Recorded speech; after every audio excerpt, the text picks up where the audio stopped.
ছিল। লেপার পরে আজান দিয়ে দিল, হাঁস হয়ে গেল। সবাই মনি আপা বলে আজানের পরে যায়। মনি আপা কথা বলছিল।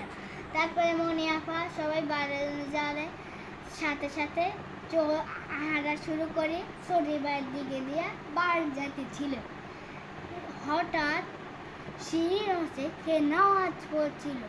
মনি আপা রেনি রইল। মনি আপা কে রে নামাজ পড়ে? এই কথা বলার সাথে বুড়টা বলে তুই অন্য জানি না? মনি আপা ঠ্যাং কাঁপতে কাঁপতে মনি আপা সামনে সিঁড়ির দিকে যাইল।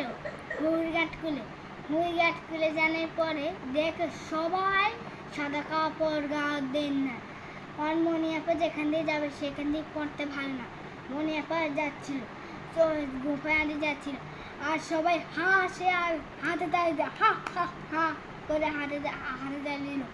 মনি আপা দৌড়া শুরু করে যায়। এই খবরটা মাইকে অ্যানাউন্স করলো।